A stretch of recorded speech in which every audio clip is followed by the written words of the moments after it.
पिछले चुनाव में चाय वाला मुद्दा था। इस समय चौकीदार और चौकीदार चोर है, इस तरह की चीजें चल रही हैं। इस मुद्दे से आप कितना इत्तेफाक रखते हैं और कांग्रेस को चौकीदार चोर है ये कहने में कितना फायदा मिलेगा? मुख्य रूप से केवल चाय वाला के भरोसे उस समय चुनाव नहीं लड़ा गया था। उस समय आपने बहुत सारे आरोप लगाए थे।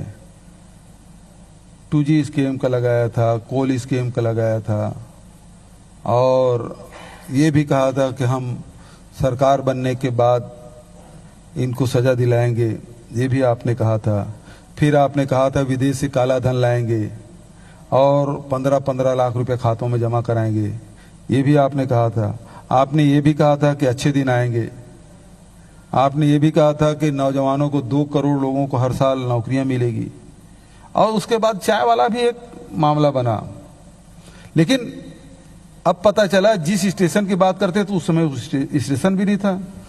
जो चाय की बात करते वो केटली भी नहीं था। वो पीने वाले लोग भी नहीं है कि कोई ये बता सके कि हाँ भाई नरेंद्र मोदी जी इस जगह चाय बेचते थे और इस केटली से मैंने चाय पी। आज तक के एक आदमी हिंदुस्तान में नहीं मिला। तो अभी जो मैं भी चौकीदार, सवाल इस बात का है कि किसी प्रधानमंत्री पे इतना बड़ा आरोप नहीं लगा जो आरोप अभी नरेंद्र मोदी जी पे लगा है। और कोई ऐसा प्रधानमंत्री आज तक नहीं हुआ जिस पे उंगली उठी हो और उन्होंने उसकी जांच ना कराई हो। आप पे राफेल डील पे आरोप लगा। 526 करोड़ के राफेल को आपने 1600 करोड़ में खरीदने का फैसला किया।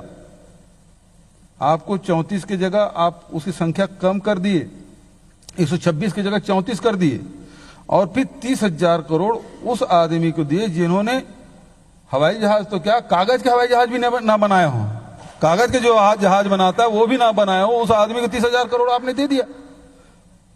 तो ये जो सवाल उठ रहे हैं उसका जवाब देना चाहिए, ना कि ये कहना चाहिए कि मैं भी चौकीदार हूं। तो उसके समर्थक हैं, अब रमन सिंह जी भी कह रहे हैं मैं भी चौकीदार हूं, तो उससे पूछा जाना चाहिए भैया उसके दामाद जब अभी फरार है और वो चौकीदार है,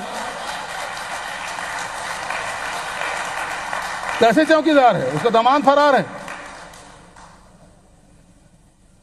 और वो चौकीदार है। तो ऐसे चौकीदार नहीं चाहिए हमको।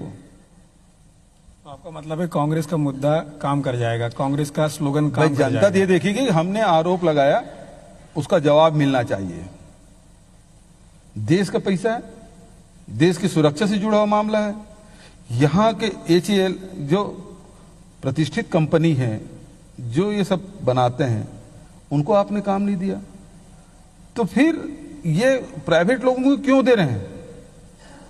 आप BSNL को प्रमोट नहीं करते, लेकिन जियो प्रमोट करने के लिए आप पहुंच जाते हैं, ब्रांड एम्बेसडर बन जाते हैं। आप किसको, देश को लाभ पहुंचा रहे हैं, किसी व्यक्ति को लाभ पहुंचा रहे हैं? पूरा दुनिया घूम लिया 5 साल में नरेंद्र मोदी जी। मैं और दूसरा सवाल करता हूं, पूरा दुनिया आपने घूम लिया, एक भी उद्योग लाया क्या आप? यदि हिंदुस्तान के ही उद्योगपतियों से या यहां के व्यापारियों पे विश्वास कर लेते तो मैं समझता हूं कि कितने जो 2 करोड़ नहीं तो कम से कम 1 आध करोड़ लोगों को तो रोजगार मिल जाता। आप यहां के उद्योगपतियों पे भी विश्वास नहीं किया आपने।